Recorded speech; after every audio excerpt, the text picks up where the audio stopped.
상견례장에 갑자기 들이닥친 3명의 건장한 남자들. 그 모습을 보고 예비 며느리의 얼굴이 창백하게 변하는 순간 저는 무언가 끔찍한 일이 벌어질 거라는 걸 직감했습니다. 어렵게 얻은 아들이 평생 처음으로 진지하게 사랑한다며 데려온 여자. 처음부터 뭔가 이상했지만 아들과 남편이 그토록 좋아하는 모습에 제 의심을 숨겼습니다. 그런데 단 몇 개월 사이 제가 그토록 두려워하던 순간이 현실이 되었습니다. 상견례 자리에서 파혼을 선언할 수밖에 없었던 그날의 이야기를 들려드리겠습니다. 저는 김영숙, 올해 70이 조금 넘었습니다. 평범한 가정주부로 살아왔습니다. 26에 결혼해 남편 정철과 함께 가정을 꾸렸지만 아이가 쉽게 생기지 않았습니다. 병원도 찾아가고 민간요법도 써보고 온갖 정성을 다했지만 아이 소식은 없었습니다. 그렇게 7년이 흘렀고 아이를 가질 수 없을 거라는 생각에 점점 절망했습니다. 그러던 어느 날 기적처럼 임신 소식을 들었습니다. 33살 늦은 나이에 얻은 아들이었습니다. 10달 내내 제 몸이 아닌 것처럼 조심했습니다. 그렇게 저희 민호가 태어났습니다. 민호는 우리가 정말 어렵게 얻은 아이니까 무슨 일이 있어도 행복하게 자라야 해. 남편과 저는 매일 그렇게 다짐했습니다. 남편 정철은 중소기업에서 부장으로 일하며 가정을 책임졌습니다. 온화하고 듬직한 사람이었지만 아들을 얻고 나서는 더 부드러워졌습니다. 퇴근 후에는 항상 민호를 안고 집안을 걸어 다녔습니다. 우리 아들, 우리 보물. 그렇게 아들을 사랑으로 채웠습니다. 아들은 어느새 어른이 되어 대기업 차장으로 일하는 멋진 남자가 되었습니다. 민호는 대기업에 취직 후 단 한 번도 큰 돈을 함부로 쓰지 않았습니다. 어머니, 제 월급 통장은 어머니한테 드릴게요. 필요한 것 있으면 제 통장에서 편하게 쓰세요. 저는 조금만 있으면 돼요. 취직하고 얼마 안 되어 민호가 저에게 했던 말입니다. 저는 그 통장에서 필요한 생활비만 빼고 나머지는 모두 저축했습니다. 나중에 민호가 결혼할 때를 대비한 돈이었습니다. 덕분에 민호는 또래보다 일찍 서울 시내에 작은 아파트도 마련했고 노후 자금도 꾸준히 모았습니다. 그렇게 제 아들은 결혼할 준비를 착실하게 해놓고 있었지만 연애를 잘하진 못했습니다. 몇 번 소개팅을 했지만 모두 첫 만남 이후로 이어지지 않았습니다. 민호는 늘 아직 때가 아닌가 봐요라고 말했지만 저는 마음이 조급했습니다. 유일한 아들이 결혼해서 행복한 가정을 이루는 모습을 보고 싶었으니까요. 그러던 어느 날 민호가 퇴근 후 평소보다 들뜬 표정으로 집에 들어왔습니다. 어머니, 좋은 소식이 있어요. 제가 정말 마음에 드는 사람을 만났어요. 처음으로 민호의 얼굴에서 설렘이 보였습니다. 의료기기 회사에서 일하는 박지연이라는 이름의 여성이었습니다. 정말? 그래. 어떤 사람인데? 저도 덩달아 설렜습니다. 드디어 우리 아들이 누군가를 진심으로 좋아하게 된 것 같았으니까요. 정말 착하고 예쁘고 똑똑해요. 간호학과를 나와서 지금은 의료기기 회사에서 일하고 있어요. 곧 소개시켜 드릴게요. 그렇게 한 달 후 민호는 박지연을 우리 집에 데려왔습니다. 저녁을 함께 먹기로 한 날 저는 아침부터 준비했습니다. 민호가 좋아하는 그리고 예비 며느리가 될지도 모르는 사람이 좋아할 만한 음식들로 상을 가득 채웠습니다. 처음 마주한 박지연은 단정한 차림새에 밝은 미소를 지닌 젊은 여성이었습니다. 민호보다 5살 어렸지만 말투나 행동이 상당히 차분했습니다. 안녕하세요, 어머님. 민호 오빠한테 정말 많은 얘기 들었어요. 처음 뵙게 되어 영광입니다. 지연은 공손하게 인사했고 정성스럽게 포장된 선물까지 건넸습니다. 제가 좋아할 만한 한방 화장품 세트였습니다. 남편도 처음 보는 아들의 여자친구에게 호의적이었습니다.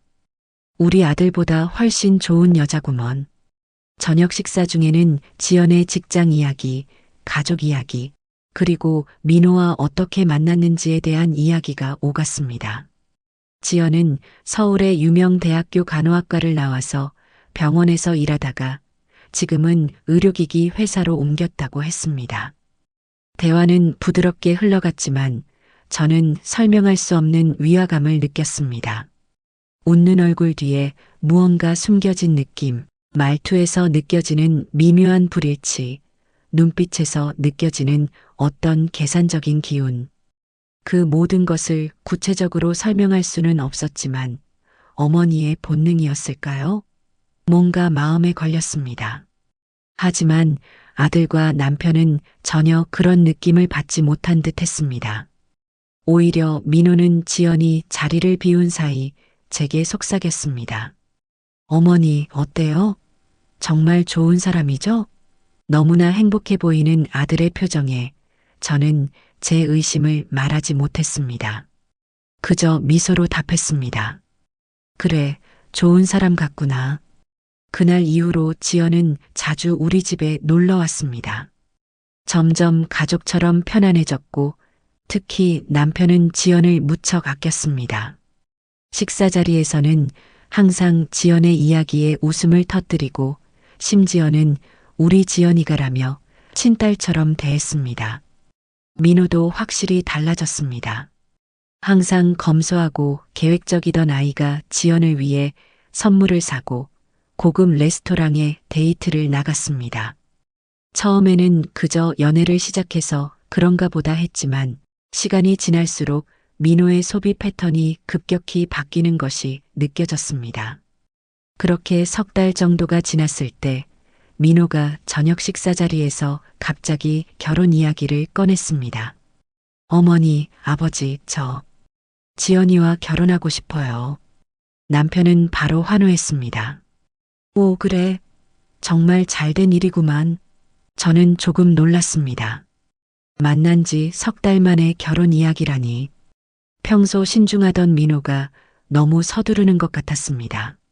하지만 아들의 기쁜 표정에 제 생각을 말하기가 망설여졌습니다. 어머니는 어떻게 생각하세요? 민호의 물음에 저는 잠시 망설였습니다. 글쎄, 너희가 만난 지 얼마 안 됐잖니. 조금 더 시간을 두고 서로를 알아가는 건 어떨까? 그 말에 민호의 표정이 약간 굳었습니다. 저희는 충분히 서로를 알아갔어요. 어머니도 지연이를 더 알게 되면 저처럼 좋아하실 거예요. 남편은 아들의 편을 들었습니다. 당신도 참 애들이 서로 좋다는데 뭘 더 알아봐. 나이도 적지 않은데 빨리 결혼하는 게 좋지. 그날 밤 침대에 누워 생각했습니다. 너무 빠른 결혼 이야기, 그리고 계속해서 느껴지는 지연에 대한 미묘한 불신. 하지만 제 아들이 행복해하는 모습에 제 의심은 점점 뒤로 물러났습니다. 그렇게 저는 그 미묘한 위화감을 마음 깊숙이 감추었습니다. 늦둥이 외아들이 마침내 인생의 반려자를 찾았다는 기쁨이 그 어떤 의심보다 컸으니까요. 그렇게 결혼 준비가 시작되었고 우리 가족은 모두 들떠 있었습니다. 그때는 몰랐습니다. 제 직감이 얼마나 정확했는지, 그리고 그 의심을 무시한 대가가 얼마나 클지, 그리고 그 모든 것이 얼마나 빨리 드러나게 될지 말이죠. 어느 날이었습니다. 그날도 지연이가 우리 집에 와서 저녁을 함께 먹기로 했습니다. 지연이는 항상 그랬듯이 단정한 차림으로 도착했습니다.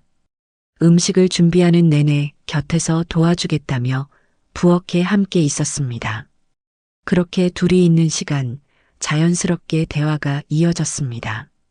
대학에서 간호학을 전공했다고 했었지? 네, 어머님. 간호학과를 나왔어요. 서울대였던가? 참 대단하구나. 지연은 잠시 손을 멈추더니 미소를 지었습니다. 아, 연세대였어요, 어머님. 순간 제 귀가 의심스러웠습니다. 분명 처음 만났을 때 서울대라고 했던 것 같은데. 하지만 확신이 없었습니다. 나이가 들어 기억력이 떨어진 걸까? 아니면 정말 내가 잘못 들은 걸까? 그래, 내가 서울대라고 들었던 것 같은데. 지연은 잠시 당황했지만 자연스럽게 웃으며 대답했습니다. 아니에요, 어머님. 연세대였어요. 혹시 민호 오빠가 서울대라고 잘못 전했나 보네요. 그 말에 그냥 넘어갔지만 마음 한구석이 불편했습니다. 그래도 굳이 그 자리에서 더 캐묻고 싶지는 않았습니다. 저녁 식사 시간 남편과 민호까지 모두 모인 자리에서 대화가 꽃피었습니다. 학창 시절 이야기가 나오자 민호가 지연에게 물었습니다. 지연이는 대학 때 동아리 활동도 많이 했었어? 지연은 웃으며 대답했습니다. 그럼요. 연세대 간호학과가 동아리 활동도 활발했거든요. 저는 의료봉사 동아리에서 활동했어요. 그 말을 듣자마자 저는 민호에게 시선을 돌렸습니다. 식사 후 민호가 설거지를 도와주는 동안 저는 조심스레 물었습니다. 민호야, 지연 씨가 서울대 나왔다고 했었는데 오늘은 연세대라고 하네? 민호는 물을 틀며 대답했습니다. 엄마가 잘못 들으신 거예요. 지연이는 처음부터 연세대라고 했어요. 그래, 내가 확실히 서울대라고 들었던 것 같은데. 어머니, 요즘 좀 피곤하신가 봐요. 지연이는 분명히 연세대 간호학과 출신이라고 했어요. 제가 소개할 때도 그렇게 말했고요. 민호의 말투에는 약간의 짜증이 묻어 있었습니다. 저는 더 이상 말을 꺼내지 않았습니다. 하지만 그날 밤 혼자 누워 생각했습니다. 사소한 일이었지만 이 작은 불일치가 제 마음에 의심의 씨앗을 심었습니다. 그리고 그 씨앗은 점점 자라나 더 큰 의심으로 이어지게 되었습니다. 우리 아들은 참 소박하고 검소했습니다. 같은 직장 동료들이 명품을 사고 해외여행을 다녀와도 민호는 필요한 것만 구입하고 큰 지출을 하지 않았습니다. 그런데 지연이를 만나고 달라졌습니다. 평소처럼 통장 정리를 하던 중 이상한 점을 발견했습니다. 3천만 원이라는 큰 금액이 그것도 한 번에 인출된 기록이 있었습니다. 처음에는 실수로 잘못 본 줄 알았습니다. 안경을 고쳐 쓰고 다시 살펴봤지만 분명히 3천만 원이 인출되어 있었습니다. 가슴이 철렁 내려앉았습니다. 민호가 그런 큰 돈을 쓸 일이 무엇이 있을까? 혹시 사고라도 당한 걸까? 온종일 걱정이 되어 저녁에 민호가 퇴근하기만을 기다렸습니다. 민호가 집에 돌아오자 저는 조심스럽게 물었습니다. 민호야, 오늘 통장을 보니 큰 돈이 빠져나갔더구나. 무슨 일 있니? 민호의 표정이 순간 굳었습니다. 그러더니 이내 자연스러운 표정으로 돌아와 대답했습니다. 아, 네. 지연이가 급한 일이 있어서요. 제가 빌려줬어요. 그렇게 큰 돈을? 무슨 급한 일인데? 지연이 부모님 병원비래요. 아버지께서 갑자기 큰 수술을 받으셔야 해서. 민호의 목소리가 점점 작아졌습니다. 저는 순간 당황스러웠습니다. 그랬구나. 많이 심각하신가 보네. 하지만 그렇게 큰 돈을. 괜찮아요, 어머니. 지연이가 나중에 갚겠다고 했어요. 꼭 필요한 돈이었으니까요. 민호의 말투는 확신에 차 있었지만 어딘가 불안한 기색이 느껴졌습니다. 하지만 더 이상 묻지 않았습니다. 그리고 몇 주 후 다시 통장을 확인하다가 또 한 번 놀랐습니다. 이번에는 2천만 원이 인출되어 있었습니다. 이제는 그냥 넘길 수 없었습니다. 저녁 식사 자리에서 민호와 남편이 있는 자리에서 말을 꺼냈습니다. 민호야, 통장에서 또 큰 돈이 빠져나갔더구나. 이번에는 무슨 일이니? 남편도 놀란 표정으로 민호를 바라봤습니다. 민호는 밥숟가락을 내려놓고 한숨을 쉬었습니다. 지연이 동생 유학비예요. 유학비? 갑자기 좋은 기회가 생겼나 봐요. 지연이가 평소 동생 교육에 신경을 많이 써서 그때 민호의 표정이 갑자기 굳어졌습니다. 엄마, 왜 자꾸 캐물으세요? 제 돈인데요. 민호가 이렇게 짜증을 내는 것은 처음이었습니다. 저도 남편도 당황해서 말을 잇지 못했습니다. 식사 시간은 어색하게 끝났고 민호는 서둘러 자기 방으로 들어갔습니다. 다음 날 아침 민호는 출근 준비를 하다가 갑자기 저에게 말했습니다. 어머니, 이제 제가 월급 통장 관리하고 매달 생활비 드릴게요. 너무나 갑작스러운 말에 저는 할 말을 잃었습니다. 그래, 내 돈이니 내가 관리하는 게 맞지. 담담하게 대답했지만 마음은 복잡했습니다. 최근에 지연이에게 2번이나 큰 돈을 보낸 후 이런 결정을 한다는 게 신경이 쓰였습니다.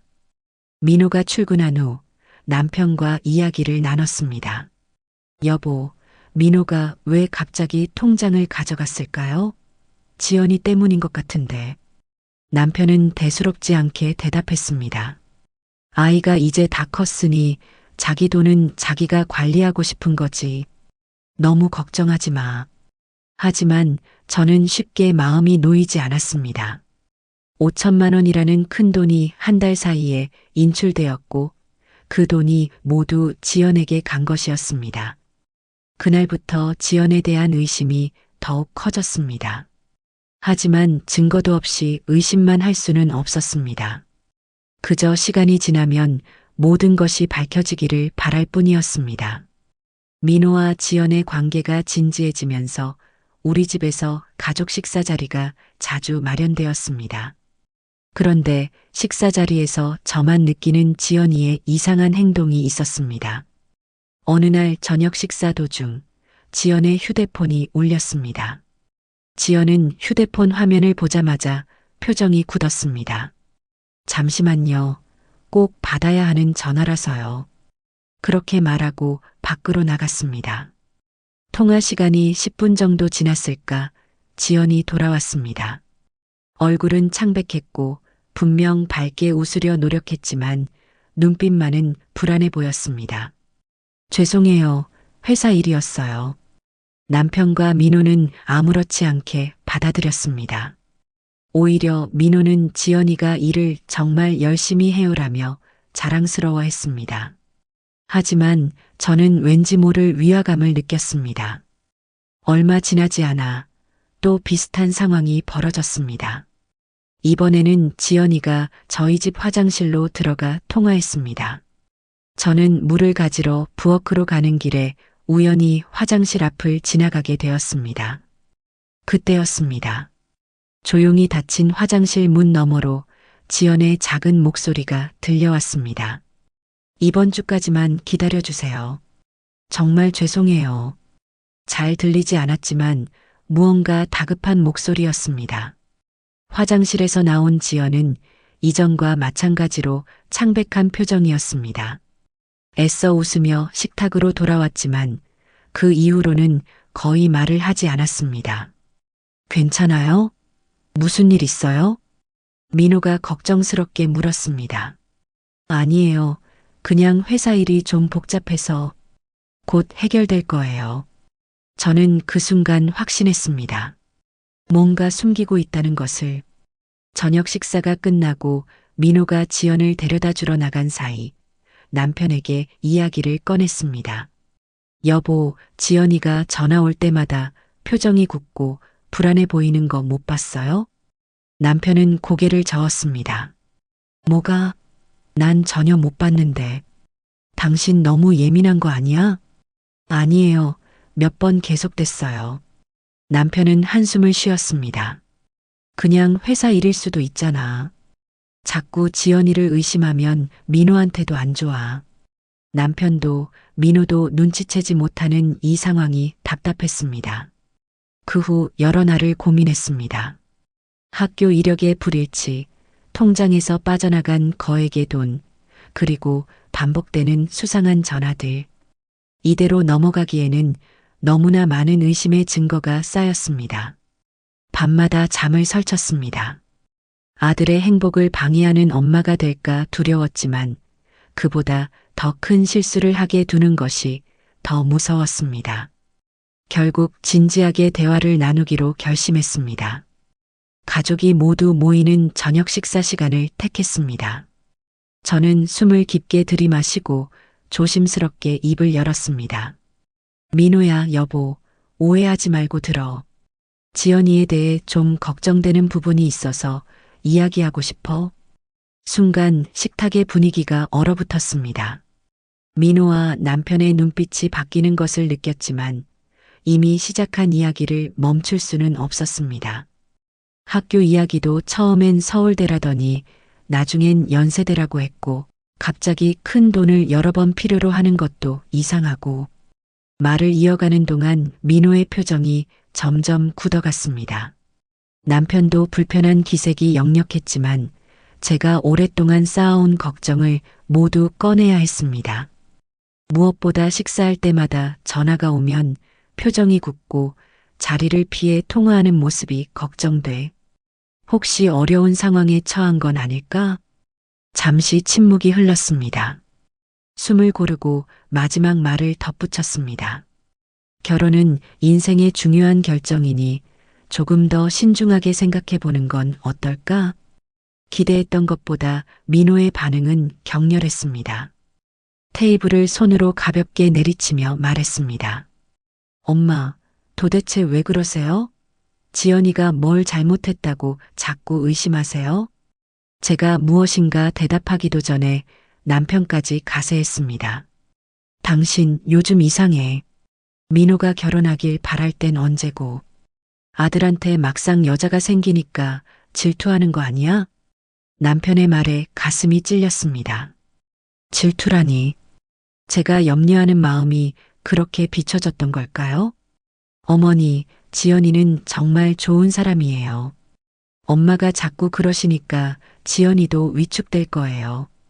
민호의 목소리가 점점 높아졌습니다. 평소 차분하던 아들이 이렇게 화를 내는 모습은 처음이었습니다. 제가 결혼 안 하면 좋겠어요? 저 이제 곧 있으면 40이에요. 이제 겨우 좋은 사람 만났는데 이렇게 방해하시면 어떡해요? 방해라는 말에 마음이 아팠습니다. 저는 그저 아들을 보호하고 싶었을 뿐인데. 하지만 민호는 제가 지연이를 적대시한다고 생각했고 남편은 제가 아들의 여자를 질투한다고 생각했습니다. 1시간 가까이 평행선을 달리는 대화 끝에 저는 지쳐버렸습니다. 아무리 말해도 그들은 제 걱정을 이해하지 못했습니다. 결국 저는 물러서기로 했습니다. 미안하다. 엄마는 민호가 행복했으면 해서 그런 거야. 그 말과 함께 자리에서 일어났습니다. 눈물이 나오려는 것을 참으며 주방으로 향했습니다. 어머니, 민호가 불렀지만 돌아보지 않았습니다. 설거지를 하며 조용히 눈물을 흘렸습니다. 저는 단지 사랑하는 아들을 보호하고 싶었을 뿐인데 오히려 방해자가 되어버렸습니다. 그날 밤 침대에 누워 생각했습니다. 이제 어떻게 해야 할지 막막했습니다. 더 이상 제 걱정을 말할 수 없다면 그저 지켜볼 수밖에 없는 걸까요? 하지만 마음속 불안감은 더 커졌습니다. 예감이 좋지 않았습니다. 무언가 큰일이 일어날 것 같은 두려움이 저를 덮쳤습니다. 그 후로 저는 지연에 대한 의심을 더 이상 입 밖에 내지 않았습니다. 평소에는 민호에게 이것저것 물어보고 조언도 해주곤 했는데 이제는 대화할 때마다 말을 고르고 또 골랐습니다. 혹시라도 지연 이야기가 나올까봐 두려웠기 때문입니다. 남편과도 깊은 대화를 나누지 않게 되었습니다. 예전에는 잠자리에 들기 전 오늘 있었던 일들을 이야기하며 속마음을 나누곤 했습니다. 그런데 이제는 대화가 짧아졌고 여러 날 동안 서로 몇 마디 말도 나누지 않은 채 잠이 들기도 했습니다. 내가 오해하는 건가? 밤마다 이런 생각이 들었습니다. 지연이의 학교는 정말 제가 잘못 들었을 수도 있고, 통장에서 돈이 빠져나간 것도 정말 급한 사정이 있었을 수 있습니다. 전화도 단순히 회사 일 때문일 수도 있고요. 그렇게 한 달 정도가 지났을 때 민호가 갑작스러운 소식을 가지고 왔습니다. 어머니, 지연이랑 결혼 날짜를 앞당기기로 했어요. 저녁 식사를 준비하다 말고 고개를 들었습니다. 앞당긴다고? 원래 내년 봄에 하기로 한 거 아니었니? 네, 그랬는데. 지연이가 더 빠르면 좋겠다고 해서요. 다음 달 15일로 예약했어요. 다행히 예식장이 비어 있는 곳이 있더라고요. 저희 운명인가 봐요. 그 말에 숟가락을 놓을 뻔했습니다. 갑자기 결혼식을 앞당긴다니, 그것도 다음 달로. 불안한 감정이 머리를 덮쳤지만 민호에게 더 묻지 않았습니다. 의심을 표현하는 순간 아들과 또다시 멀어질 것이 분명했으니까요. 그래, 알았다. 서두르게 됐구나. 담담하게 대답했지만 마음속 불안감은 커져만 갔습니다. 그날 밤 침대에 누워 생각했습니다. 제발 내 불안이 그저 기우이길. 그렇게 기도하며 잠이 들었습니다. 그러던 어느 날 민호가 말했습니다. 어머니, 이번 주 토요일에 상견례 하기로 했어요. 지연이 부모님을 처음 뵙게 될 거예요. 드디어 상견례 날짜가 잡혔습니다. 마음 한편으로는 지연의 부모님을 만나면 뭔가 단서를 얻을 수 있지 않을까 하는 기대가 있었습니다. 다른 한편으로는 이제 곧 모든 것이 확정될 것이라는 두려움도 있었습니다. 드디어 상견례 날이 되었습니다. 아침부터 마음이 무거웠지만 최대한 평온한 표정을 지으려 노력했습니다. 남편은 오랜만에 정장을 꺼내 입었고 저는 며칠 전 준비해둔 한복을 입었습니다. 평소보다 화장도 조금 더 신경 썼습니다. 어머니, 너무 긴장하지 마세요. 다 잘 될 거예요. 민호가 저에게 말했습니다. 아들은 오히려 제가 걱정되는 눈치였습니다. 저도 웃으며 대답했습니다. 그래, 엄마는 괜찮아. 너희 둘이 잘 되는 게 중요하지. 예약된 시간보다 30분 일찍 도착했습니다. 강남의 고급 이탈리안 레스토랑이었습니다. 프라이빗 룸으로 예약했다고 했는데 직원이 안내하는 대로 따라갔습니다. 테이블은 8인석으로 꽃병에는 신선한 장미가 놓여 있었습니다. 여보, 너무 비싼 곳 아닌가? 좀 부담스럽네. 남편에게 작은 목소리로 말했습니다. 괜찮아. 오늘 같은 중요한 날인데. 그때 민호의 전화가 왔습니다. 어머니, 저희 도착했어요. 지연이 부모님도 함께요. 저와 남편은 자리에서 일어나 현관 쪽으로 걸어갔습니다. 잠시 후 지연과 그의 부모님이 들어왔습니다. 처음 보는 지연의 부모님은 예상과 비슷했습니다.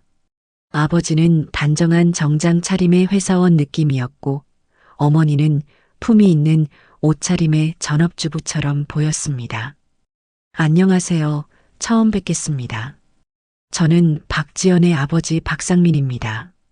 지연의 아버지가 먼저 인사했습니다. 목소리는 조용했지만 또렷했습니다. 안녕하세요. 저는 정민호 어머니 김영숙입니다. 이쪽은 남편 정철입니다.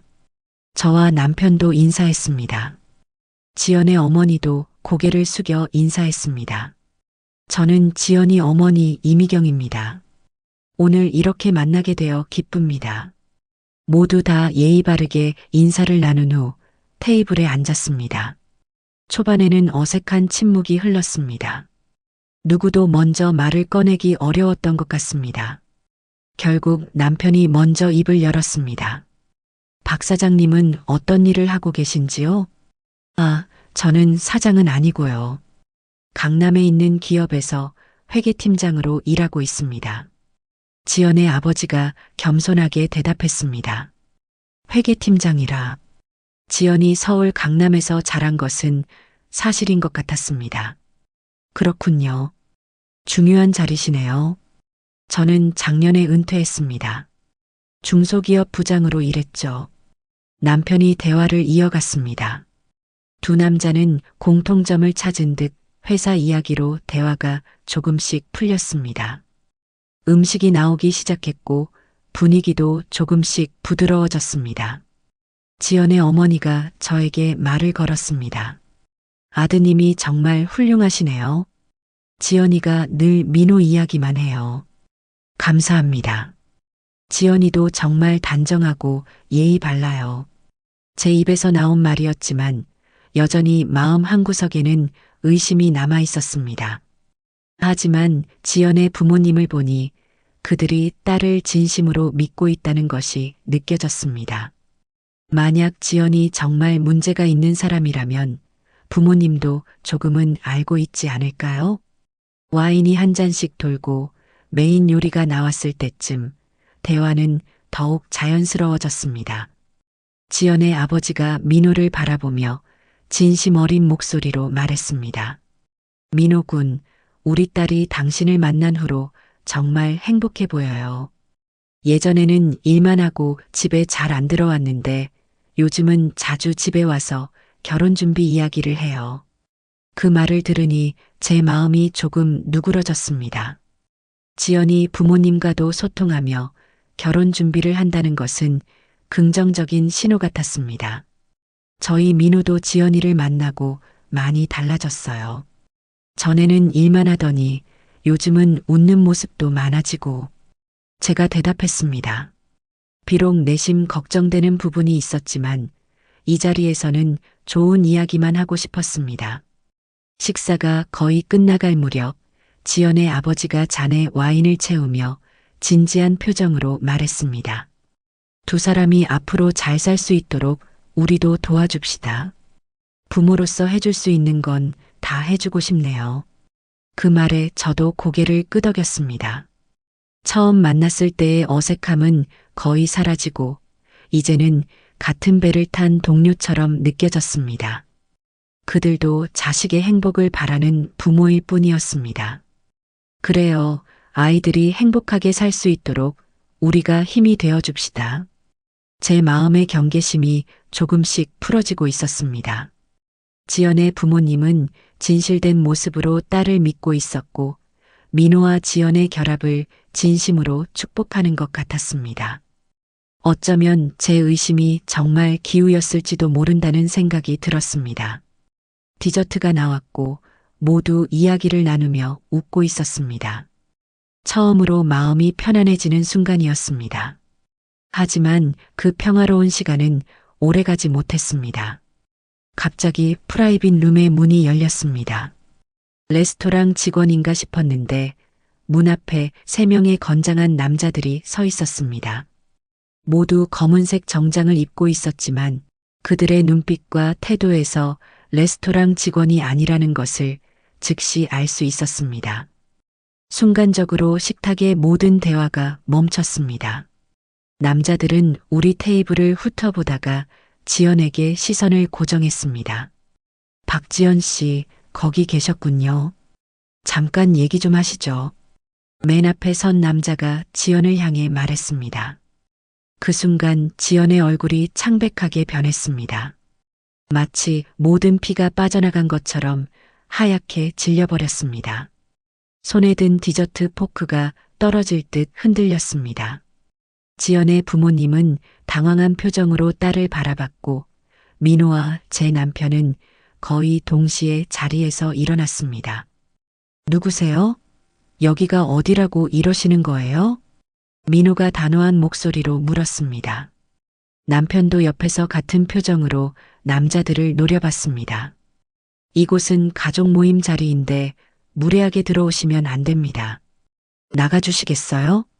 남편이 말했습니다. 하지만 남자들은 물러서지 않았습니다. 오히려 맨 앞에 남자가 한 발짝 더 다가섰습니다. 당신들은 빠지세요. 우리는 박지연하고만 할 얘기가 있으니까 방해하면 안 좋을 겁니다. 그 목소리에 담긴 위협이 신뢰를 가득 채웠습니다. 그리고 그때 뒤에 있던 두 번째 남자가 소근거리듯 말했습니다. 이런 사기꾼이랑 결혼하려고? 오히려 이 자리를 방해한 우리한테 고마워해야 할 걸. 순간 테이블의 모든 사람들이 얼어붙었습니다. 사기꾼이라니? 제 머릿속에서 그동안의 의심들이 한꺼번에 밀려왔습니다. 지연의 얼굴은 이제 백지장처럼 하얗게 변했고 눈에는 공포가 가득했습니다. 지연의 부모님은 혼란스러운 표정으로 딸을 바라봤습니다. 특히 지연의 아버지는 완전히 당황한 모습이었습니다. 지연아, 이 사람들은 누구니? 지연의 어머니가 떨리는 목소리로 물었습니다. 하지만 지연은 대답하지 않았습니다. 대신 급히 자리에서 일어났습니다. 제가 나가서 얘기할게요. 지연의 목소리는 거의 들리지 않을 정도로 작았습니다. 민호가 팔을 잡으려 했지만 지연은 재빨리 피했습니다. 곧 돌아올게요. 잠시만요. 그 말을 끝으로 지연은 3명의 남자들과 함께 룸을 나갔습니다. 문이 닫히고 테이블에는 무거운 침묵이 내려앉았습니다. 민호는 얼굴이 하얗게 질린 채 문을 바라봤고 저는 심장이 빠르게 뛰는 것을 느꼈습니다. 그제서야 제 직감이 옳았다는 것을 깨달았습니다. 민호는 문을 향해 움직이려 했습니다. 가서 확인해 봐야겠어요. 남편이 민호의 팔을 잡았습니다. 진정하고 잠시 기다려보자. 무슨 일인지 확인부터 해야 해. 민호는 안절부절 못하며 의자에 앉았다가 일어났다를 반복했습니다. 시간이 흘렀지만 지연은 돌아오지 않았습니다. 10분, 20분, 30분이 지나도 지연은 나타나지 않았습니다. 결국 민호가 참지 못하고 밖으로 나갔습니다. 몇 분 후 돌아온 민호의 표정은 더 심각해져 있었습니다. 지연이가 없어요. 지연의 부모님은 완전히 혼란에 빠진 모습이었습니다. 지연의 아버지가 딸에게 전화를 걸었지만 받지 않았습니다. 그때 지연의 아버지 휴대폰에 문자가 왔습니다. 아빠 죄송해요. 제가 다음에 말씀드릴게요. 오늘은 이만 돌아가세요. 민호는 그 문자를 보고 망연자실한 표정으로 자리에 앉았습니다. 상견례는 이렇게 충격적인 방식으로 중단되었습니다. 주차장으로 향하는 동안 저는 민호의 어깨를 가만히 감쌌습니다. 더 이상 말을 잇지 못하고 우리는 침묵 속에서 차에 올랐습니다. 집으로 돌아가는 길, 창밖으로 흘러가는 도시의 불빛들이 마치 눈물처럼 번져 보였습니다. 상견례 이후 집으로 돌아온 우리 가족은 침묵 속에 잠겼습니다. 민호는 자기 방에 들어가 나오지 않았고 남편은 소파에 앉아 깊은 생각에 잠겼습니다. 저는 부엌에서 차를 끓이며 마음을 진정시키려 했습니다. 그날 밤 민호는 끊임없이 지연에게 전화를 걸었지만 모두 연결되지 않았습니다. 문자도 읽지 않은 채 그대로였습니다. 다음 날도 그 다음 날도 지연은 연락이 두절된 상태였습니다. 어머니, 저 지연이 집에 다녀오려고요. 그러던 어느 날 민호가 아침 일찍 말했습니다. 지연이 강남 쪽 오피스텔에 살고 있다고 했었습니다. 민호의 눈에는 뭔가 확인해야 한다는 결연한 의지가 보였습니다. 그래, 조심해서 다녀와라. 민호가 나간 후 저는 계속해서 창밖만 바라봤습니다. 이 모든 상황이 꿈처럼 느껴졌습니다. 제가 그토록 두려워했던 일이 현실이 되었지만 기뻐할 수 없었습니다. 아들의 상처를 지켜보는 것이 너무 고통스러웠기 때문입니다. 해가 저물 무렵 민호가 돌아왔습니다. 현관문을 열고 들어오는 아들의 표정에서 이미 모든 것을 알 수 있었습니다. 그의 눈은 공허했고 얼굴은 지쳐 있었습니다. 어떻게 됐니? 지연이가 사라졌어요. 오피스텔에 가봤는데 이미 짐을 다 빼고 없었어요. 관리실에 물어보니 얼마 전에 이사 갔대요. 민호는 소파에 털썩 주저앉았습니다. 그의 어깨가 축 처져 있었습니다. 지연이가 2개월치 월세를 밀리고 있었대요. 제가 알던 지연이가 아닌 것 같아요. 목소리가 떨렸습니다. 저는 아무 말도 하지 않고 그저 아들 옆에 앉아 어깨를 감쌌습니다. 어떤 위로의 말도 지금은 소용없을 것 같았습니다. 그렇게 일주일이 지났습니다. 민호는 회사에 휴가를 내고 집에만 있었습니다. 밥도 제대로 먹지 않고 말수도 줄었습니다. 저는 매일 아침 민호가 좋아하는 음식을 준비했지만 대부분 그대로 남았습니다. 그러던 어느 날 늦은 시간에 현관문 소리가 들렸습니다. 민호가 들어왔고 평소와 달리 술 냄새가 났습니다. 평소 술을 거의 마시지 않던 아들이었기에 더욱 놀랐습니다. 민호야, 괜찮니? 거실로 나가 물었습니다. 민호는 소파에 앉아 고개를 숙이고 있었습니다. 엄마, 오늘 지연이를 만났어요. 놀라서 민호 옆에 앉았습니다. 정말? 어디서? 룸살롱이었어요. 룸살롱이라는 말에 가슴이 철렁 내려앉았습니다. 저의 최악의 예감이 현실이 된 것 같았습니다. 엄마, 지연이가 모든 걸 말했어요. 민호의 눈에는 눈물이 고여 있었습니다. 한참을 말을 잇지 못하다가 깊은 한숨을 내쉬었습니다. 지연이에게 2억 도박 빚이 있었대요. 2억이라는 숫자가 귓가에 울렸습니다. 처음에는 친구 따라 가볍게 시작했는데 점점 빚이 커졌대요.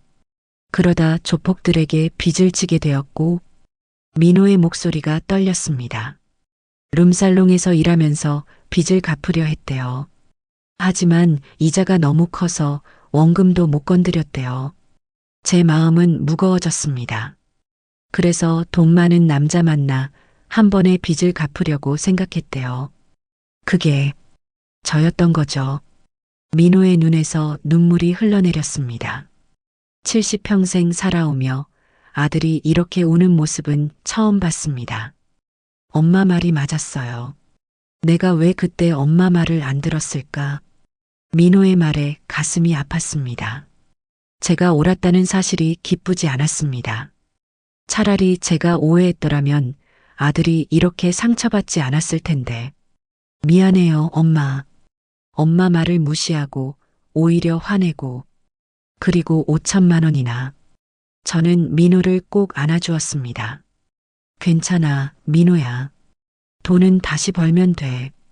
그렇게 진실이 밝혀진 후 우리 가족에게는 깊은 상처가 남았습니다. 특히 민호는 심각한 우울감에 빠졌습니다. 아침에 일어나 회사에 가는 일상적인 행동을 하긴 했지만 그의 눈빛에서 생기는 사라졌습니다. 말수도 줄었고 웃음소리는 더더욱 듣기 어려워졌습니다. 아침마다 식탁에 앉은 민호를 바라보며 가슴이 아팠습니다. 음식을 앞에 두고도 대부분 손을 대지 않았고 커피만 마시곤 했습니다. 한 달 만에 얼굴은 훨씬 야위었고 눈 밑에는 다크서클이 짙게 내려앉았습니다. 아들의 마음을 어루만져주고 싶었지만 어떤 말을 해야 할지 몰랐습니다. 시간이 약이라고 하지만 그 시간이 너무 더디게 흘러가는 것 같았습니다. 어느 날 저녁 민호가 귀가하고 얼마 후 남편도 돌아왔습니다. 오랜만에 세 식구가 함께 저녁 식사를 하게 되었습니다. 식탁에 앉아 밥을 먹는 동안 무거운 침묵만이 흘렀습니다. 민호야, 회사는 어때? 남편이 조심스럽게 물었습니다. 괜찮아요, 아버지. 바쁘게 지내고 있어요. 대화는 그것으로 끝이 났습니다. 식사를 마치고 남편이 민호에게 말했습니다. 오늘은 일찍 들어왔으니 우리 셋이서 오랜만에 이야기 좀 할까? 민호는 잠시 망설이다가 고개를 끄덕였습니다. 그렇게 우리는 거실 소파에 둘러앉았습니다. 누구도 먼저 말을 꺼내지 못했습니다. 민호야. 제가 조심스럽게 입을 열었습니다. 많이 힘들지? 엄마가 뭐라도 도울 수 있으면 좋겠는데. 민호는 고개를 숙인 채 말이 없었습니다. 그때 남편이 갑자기 깊은 한숨을 내쉬었습니다. 여보, 미안해. 당신 말을 들어봤어야 하는데. 남편의 목소리가 떨렸습니다. 70이 넘은 남자가 이렇게 감정을 드러내는 모습은 처음이었습니다. 당신 직감이 옳았는데 오히려 당신한테 질투한다고 말하고 정말 미안해. 제 손을 꼭 잡으며 남편이 말했습니다.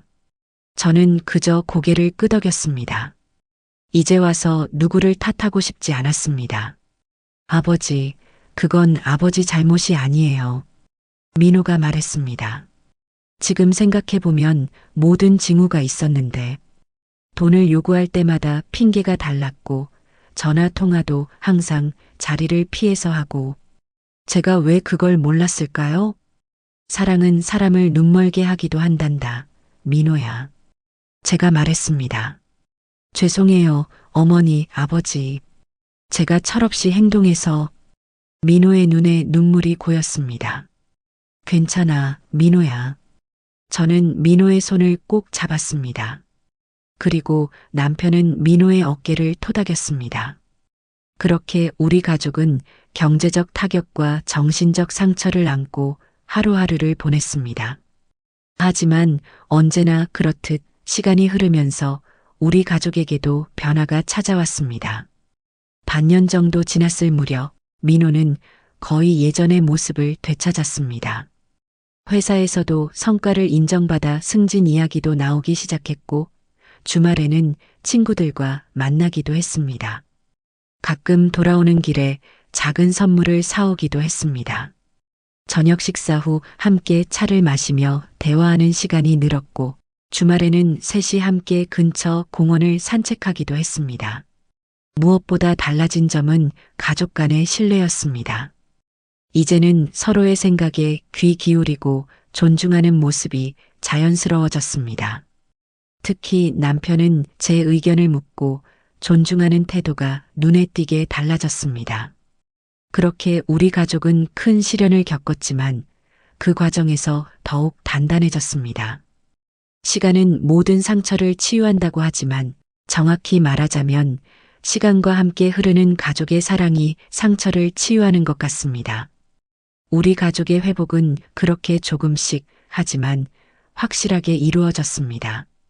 그렇게 지연이와의 일이 있은 후 2년이라는 시간이 흘렀습니다. 민호는 완전히 예전의 모습을 되찾았고 오히려 더 성숙해진 듯 했습니다. 회사에서는 과장으로 승진했고 주말에는 취미로 테니스를 배우기 시작했습니다. 가을이 깊어가던 어느 주말 오후 민호가 전화를 했습니다. 어머니, 오늘 저녁에 집에 일찍 들어갈게요. 드릴 말씀이 있어서요. 민호의 목소리에는 어떤 설렘이 묻어 있었습니다. 전화를 끊고 어쩐지 가슴이 두근거렸습니다. 민호가 무슨 이야기를 하려는 건지 짐작이 갔습니다. 그날 저녁 민호가 약속대로 일찍 돌아왔습니다. 평소보다 더 단정하게 차려입은 모습이었습니다. 어머니, 이번 주 토요일에 시간 괜찮으세요? 식사를 하며 민호가 물었습니다. 토요일? 그래, 별일 없어. 무슨 일이니? 제가 누구를 소개해드리고 싶어서요.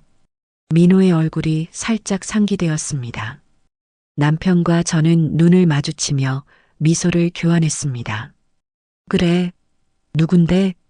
제가 몇 달 전부터 만나고 있는 사람이에요. 민호의 목소리에서 설렘이 느껴졌습니다. 오랜만에 보는 모습이었습니다. 병원에서 만났어요. 민호는 부끄러운 듯 웃으며 말을 이어갔습니다. 간호사로 일하고 있는데 정말 다정하고 따뜻한 사람이에요. 이름은 신혜진이라고 해요. 민호의 눈빛이 반짝였습니다. 아들이 진심으로 누군가를 좋아하는 모습을 보니 저도 기뻤습니다. 하지만 한편으로는 지난 일이 떠올라 약간의 걱정도 되었습니다. 그렇구나. 간호사구나. 어디 병원에서 일하니? 서울대학교 병원이요. 민호가 자랑스럽게 말했습니다. 정말 실력 있는 간호사라고 다들 인정한대요. 환자들한테도 정말 친절하고요. 과거의 경험 때문인지 저도 모르게 더 자세히 물었습니다. 나이는 어떻게 되는데? 저보다 4살 어려요. 가족은? 부모님은 원래 대구에 사셨는데 아버님이 몇 년 전에 돌아가시고 어머님만 계세요. 혜진이가 외동딸이라 서울로 어머니를 모셨대요. 민호는 제 질문에 자세히 대답해 주었습니다. 지난번과 달리 물어볼수록 명확하게 답했고 자신이 알고 있는 것과 모르는 것을 분명히 구분했습니다. 토요일에 점심 식사 자리를 마련했어요. 어머니, 아버지 모두 만나 뵙고 싶다고 하더라고요. 그래, 좋아. 만나보자. 남편도 고개를 끄덕였습니다. 토요일이 되었고 우리는 약속된 레스토랑에 도착했습니다. 민호가 먼저 와서 기다리고 있었고 옆에는 단정한 차림의 젊은 여성이 앉아 있었습니다. 우리를 보자 즉시 일어나 공손하게 인사했습니다. 안녕하세요, 어머님, 아버님. 처음 뵙겠습니다. 저는 신혜진이라고 합니다. 혜진의 첫인상은 화려하진 않았지만 단정하고 편안했습니다. 무엇보다 눈빛이 맑고 진실되어 보였습니다. 식사를 하며 이야기를 나누는 동안 혜진은 질문에 솔직하게 답했고 자신의 이야기도 자연스럽게 들려주었습니다. 간호대학을 나와 7년째 간호사로 일하고 있다는 것, 환자들의 이야기, 가끔 힘든 일도 있지만 보람을 느낀다는 것까지. 혜진 씨는 어떻게 우리 민호를 만나게 됐나요? 제가 물었습니다. 민호 씨가 저희 병원에 왔을 때였어요. 그때 너무 긴장했는지 혈압이 높게 나왔거든요. 제 측정을 위해 이야기를 나누다가 친해졌어요. 혜진이 웃으며 말했습니다. 민호도 부끄러운 듯 웃었습니다. 처음엔 그냥 병원 근처 카페에서 차 한잔하는 정도였는데 점점 만남이 이어졌어요. 식사를 마치고 헤어질 때 혜진은 정성스럽게 준비한 듯한 작은 선물을 건네주었습니다. 별거 아니지만 좋아하실 것 같아서 준비했어요. 집에 돌아와 열어보니 수제 과일청이었습니다. 정성이 느껴지는 선물이었습니다. 그날 이후로 혜진은 종종 우리 집에 놀러 왔습니다. 항상 빈손으로 오지 않고 작은 선물이나 직접 만든 디저트를 가져왔습니다. 저와도 금방 친해졌고 부엌에서 요리를 도와주거나 집안일을 거들기도 했습니다. 그렇게 몇 개월이 지나고 어느 주말 저녁 민호가 혜진이와 함께 우리 집을 방문했습니다. 민호가 조심스럽게 입을 열었습니다. 어머니, 아버지, 오늘 중요한 말씀을 드리려고 해요. 민호는 혜진의 손을 잡았습니다. 혜진도 긴장한 듯 했지만 부드러운 미소를 짓고 있었습니다. 저희 결혼하고 싶어요. 남편과 저는 서로를 바라봤습니다. 사실 이 말은 예상하고 있었습니다. 축하한다, 민호야. 남편이 먼저 축하의 말을 건넸습니다. 저는 잠시 혜진을 바라봤습니다. 이전과는 다른 느낌이었습니다. 혜진의 눈빛에서 진실함과 따뜻함이 느껴졌습니다. 축하한다, 민호야, 혜진아. 기쁨의 눈물이 제 눈가에 맺혔습니다. 이번에는 진짜 행복이 우리 아들에게 찾아온 것 같았습니다. 하지만 기쁨도 잠시, 그때의 상처가 다 아물었다고 생각한 건 저의 착각이었을까요? 결혼 얘기가 나온 후 저는 참을 수 없는 불안감에 사로잡혔습니다. 밤에 잠을 이루지 못하고 뒤척이다가 남편이 깨어났습니다. 왜 그래? 잠이 안 오나? 그냥 좀 생각할 게 있어서요. 혹시 민호와 혜진이 때문인가?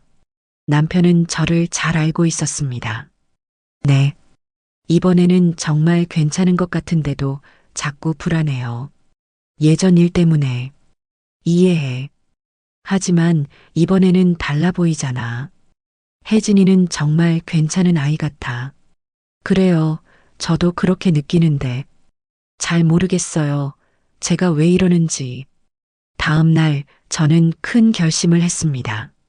서울대학교 병원을 직접 찾아가기로 한 것입니다. 혜진이 정말 그곳에서 간호사로 일하는지, 그리고 어떤 사람인지 직접 확인하고 싶었습니다. 아무에게도 말하지 않고 집을 나섰습니다. 오랜만에 혼자 지하철을 타고 서울대학교 병원에 도착했습니다. 큰 병원이라 어디부터 찾아야 할지 막막했습니다. 결국 1층 안내 데스크로 향했습니다. 저기, 혹시 신혜진 간호사를 아시나요? 안내 데스크의 직원이 저를 바라봤습니다. 아, 혜진 선생님이요. 지금 근무 중이실 겁니다. 5층 간호사 스테이션에서 물어보시면 될 것 같아요.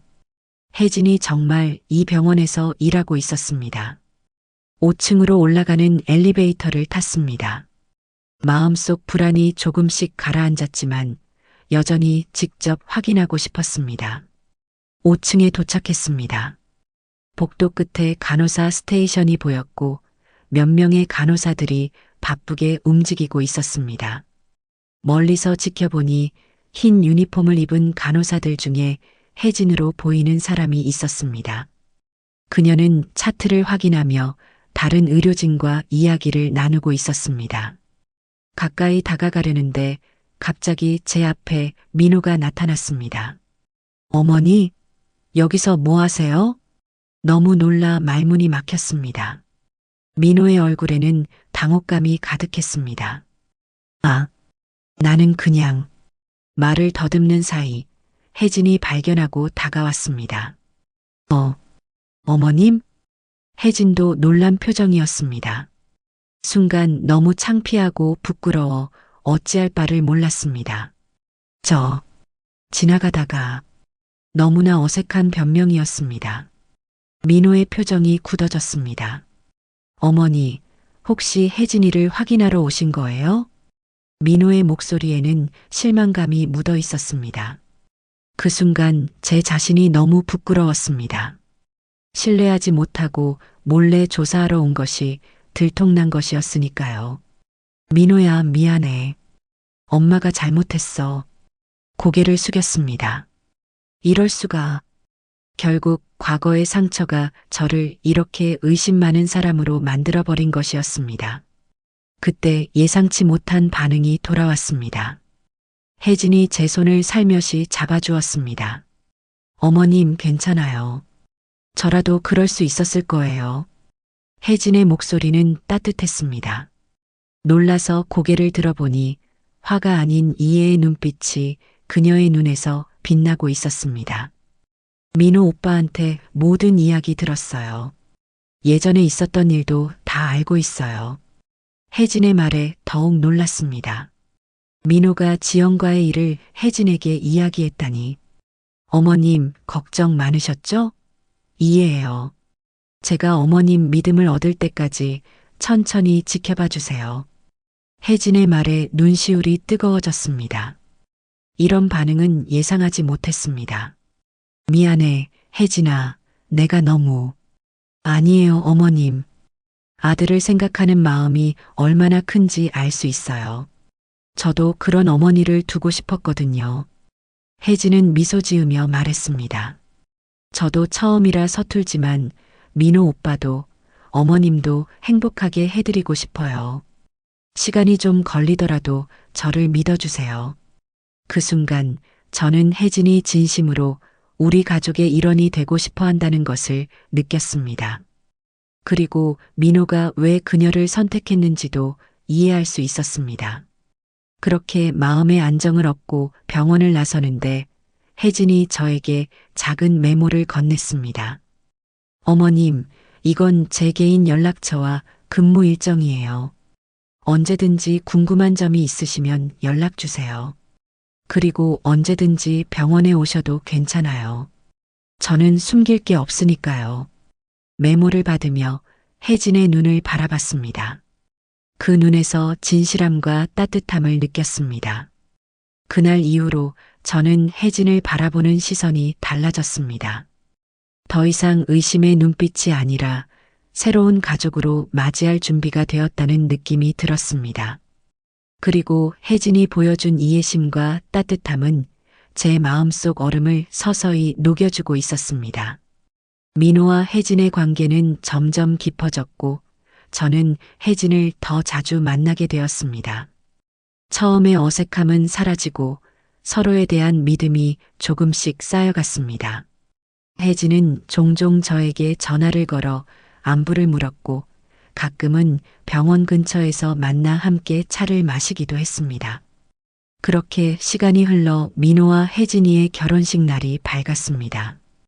드디어 우리 아들이 진정한 사랑을 만나 새 출발을 하는 날이었습니다. 아침부터 분주했습니다. 저는 일찍 일어나 준비를 했고 남편도 평소보다 일찍 일어나 정성스럽게 양복을 차려입었습니다. 오랜만에 보는 정장 차림의 남편이 새삼 멋있어 보였습니다. 여보, 넥타이 좀 매줄래요? 그래, 오늘따라 손이 떨리네. 남편의 넥타이를 매주며 웃었습니다. 긴장되세요? 오늘 우리 아들이 결혼하는 날인데. 그래, 꿈만 같네. 우리 아들이 벌써 장가를 가다니. 준비를 마치고 결혼식장으로 향했습니다. 식장은 민호와 혜진이 함께 고른 곳으로 크지 않지만 아담하고 따뜻한 분위기의 예식장이었습니다. 신부 대기실에 도착하자 혜진이 웨딩드레스를 입고 있었습니다. 순백의 드레스를 입은 혜진은 정말 아름다웠습니다. 화려한 장식이나 과한 화장이 아닌 자연스러운 아름다움이 빛나고 있었습니다. 어머님 오셨어요? 혜진이 밝게 웃으며 일어났습니다. 저를 보자마자 다가와 안아주었습니다. 혜진아, 정말 예쁘구나. 우리 민호가 복이 많은 아이야. 감사합니다, 어머님. 저도 정말 행복해요. 혜진의 눈빛에서 설렘과 기쁨이 느껴졌습니다. 그 순간 문득 제 결혼식 날이 떠올랐습니다. 그날의 설렘과 기대, 그리고 새로운 가족을 만나는 긴장감까지. 혜진아, 잠시 이야기 좀 할까? 저는 혜진의 손을 잡고 조용한 쪽으로 자리를 옮겼습니다. 둘만의 이야기를 나누고 싶었습니다. 결혼식 전에 며느리에게 꼭 해주고 싶은 말이 있어. 혜진은 진지하게 저를 바라봤습니다. 내 인생에서 가장 큰 상처가 있었기에 지금의 이 행복이 얼마나 소중한지 더 잘 알게 되었단다. 제 목소리가 살짝 떨렸습니다. 처음에는 너를 의심했고 경계했지. 그건 내 상처 때문이었어. 하지만 내가 보여준 진심과 이해심이 그 상처를 치유해 주었어. 혜진의 눈에 눈물이 고였습니다. 어머님, 이제 내 상처는 완전히 아물었단다. 그리고 그 자리에 새로운 행복이 찾아왔어. 바로 내가 우리 가족이 된다는 행복. 제 눈에도 눈물이 맺혔습니다. 하지만 그것은 슬픔의 눈물이 아닌 깊은 감사와 행복의 눈물이었습니다. 우리 며느리라서 정말 다행이다. 혜진아, 내가 우리 민호와 평생 함께 해줘서 고마워. 말을 마치자 혜진이 저를 꼭 안았습니다. 그녀의 어깨가 살짝 떨리는 것이 느껴졌습니다. 어머님, 저도 정말 감사해요. 어머님 같은 분이 제 시어머니가 되어주셔서 저는 정말 행복한 사람이에요. 서로를 안고 있는 동안 모든 의심과 불안, 과거의 아픔이 완전히 사라지는 것 같았습니다. 그 자리에는 오직 사랑과 믿음, 그리고 새로운 시작에 대한 기대만이 남았습니다. 자, 이제 가자. 민호가 기다리고 있을 거야. 결혼식은 아름답게 진행되었습니다. 민호가 들어오는 순간 그의 얼굴에서 긴장감과 함께 행복한 미소가 빛났습니다. 혜진이가 입장할 때 모든 하객들이 감탄했습니다. 두 사람이 서로를 바라보는 눈빛에서 깊은 사랑이 느껴졌습니다. 서로의 손을 잡고 평생을 함께하겠다는 맹세를 하는 모습을 보며 저는 가슴 깊이 감사했습니다. 이 행복한 순간이 있기까지 얼마나 많은 시련과 아픔이 있었는지. 하지만 그 모든 것이 지금의 이 순간을 더욱 빛나게 만들었습니다. 결혼식이 끝나고 신랑 신부가 하객들에게 인사를 하러 다닐 때 민호가 저와 남편에게 다가왔습니다. 혜진의 손을 꼭 잡고 있는 모습이 꼭 첫 데이트를 나가는 소년처럼 설레 보였습니다. 어머니, 아버지, 감사합니다. 이렇게 행복한 날을 맞이할 수 있게 해주셔서 우리가 고맙지. 이런 좋은 며느리를 데려와서 남편이 웃으며 말했습니다. 이제 행복하게 살아. 서로 아끼고 존중하면서 제가 덧붙였습니다. 민호는 제 손을 꼭 잡았습니다. 네, 어머니. 혜진이를 평생 소중히 하겠습니다.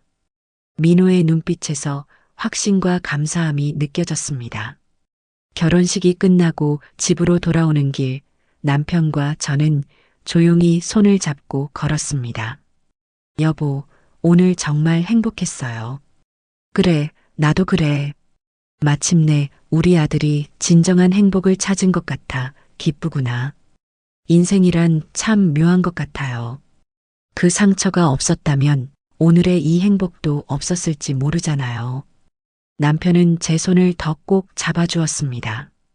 집에 돌아와 조용한 저녁을 보내며 저는 창밖의 별을 바라봤습니다. 인생은 참 예측할 수 없는 여정입니다. 때로는 깊은 상처와 실망이 찾아오지만 그 끝에는 더 큰 행복이 기다리고 있을지도 모릅니다. 몇 년 전 그 아픔이 오늘의 이 깊은 행복으로 이어질 줄은 누가 알았을까요? 이제 저는 확신합니다. 어떤 시련도 우리를 더 강하게 만들고 진정한 행복의 가치를 알게 해준다는 것을 우리 가족의 새로운 시작, 그리고 가장 행복한 결말을 맞이하며 감사의 기도를 드렸습니다. 그렇게 민호와 혜진의 결혼 이후 우리 가족에게는 많은 변화가 있었습니다. 민호는 회사에서 부장으로 승진했고 혜진은 병원에서 수간호사가 되었습니다. 두 사람 모두 자신의 자리에서 인정받으며 성장하고 있었습니다. 그리고 가장 큰 변화는 바로 얼마 전에 있었습니다. 혜진이 임신 소식을 전해왔을 때 저는 눈물이 날 정도로 기뻤습니다. 그날 밤 남편과 함께 아기 용품을 사러 갈 계획을 세우며 들뜬 마음을 감출 수 없었습니다. 여보, 우리가 드디어 할머니, 할아버지가 되는군요. 남편의 눈에도 기쁨의 눈물이 고여 있었습니다. 혜진은 임신 기간 내내 건강하게 지냈습니다. 간호사로서의 경험이 있어 자신의 몸 상태를 잘 관리했고 민호는 퇴근 후 항상 혜진의 곁을 지켰습니다. 혜진의 배가 점점 불러오는 모습을 보며 저는 제 임신 시절을 떠올렸습니다. 33살의 늦은 나이에 민호를 가졌을 때 느꼈던 그 기쁨과 설렘, 그리고 불안함까지 혜진에게 제 경험을 이야기해 주었고 그녀는 항상 경청하며 따뜻하게 웃어주었습니다. 출산 예정일이 다가올수록 온 가족이 긴장하고 있었습니다. 마침내 그날이 왔습니다. 새벽 2시 민호의 다급한 전화가 왔습니다. 어머니, 혜진이가 진통이 시작됐어요. 지금 병원으로 가는 중이에요. 저와 남편은 서둘러 준비하고 병원으로 향했습니다. 병원 대기실에서 초조하게 기다리는 동안 민호는 분만실을 들락날락하며 혜진의 상태를 전해주었습니다. 조금 더 기다려야 할 것 같아요. 아직 초기 진통 단계래요. 민호의 표정은 긴장되어 있었지만 동시에 기대감으로 빛나고 있었습니다. 마침내 새벽 5시 아기의 첫 울음소리가 들려왔습니다. 의사가 나와 소식을 전했습니다. 축하합니다. 건강한 여자아이가 태어났습니다. 민호는 눈물을 흘리며 저와 남편을 안았습니다. 아버지, 어머니, 저 아빠가 됐어요. 그의 목소리는 감격으로 떨리고 있었습니다. 며칠 후 집으로 돌아온 혜진을 만났습니다. 그녀는 피곤해 보였지만 눈빛만은 행복으로 빛나고 있었습니다. 그리고 그녀의 품에 안겨 있는 작은 아기. 우리 가족의 새로운 구성원이었습니다. 어머님, 아버님, 저희 딸 보셨어요? 정말 예쁘죠? 혜진이 자랑스럽게 말했습니다. 그래, 정말 예쁘구나. 우리 혜진이 닮았어. 아기를 안아보는 순간 제 마음은 형언할 수 없는 감동으로 가득 찼습니다. 이것이 할머니가 된다는 것의 기쁨이구나. 작고 따뜻한 생명이 제 품에 안겨 있는 그 느낌은 말로 표현할 수 없이 특별했습니다. 제 인생 70년이 조금 넘는 시간 동안 많은 일들이 있었지만 지금 이 순간이 가장 행복하다고 자신 있게 말할 수 있습니다. 우리 가족의 이야기는 아직 끝나지 않았습니다. 앞으로도 많은 일들이 있겠지만 어떤 일이 있어도 우리는 서로를 믿고 의지하며 함께할 것입니다. 인생에서 가장 큰 위기가 더 큰 행복으로 이어진 것처럼 앞으로의 모든 순간도 우리에게 소중한 배움과 기쁨을 가져다 줄 것이라 믿습니다. 손녀의 작은 손을 잡으며 저는 감사의 기도를 드렸습니다. 이 모든 행복을 허락해 주심에 감사하고 우리 가족이 앞으로도 서로 사랑하며 살아갈 수 있기를 바라는 마음으로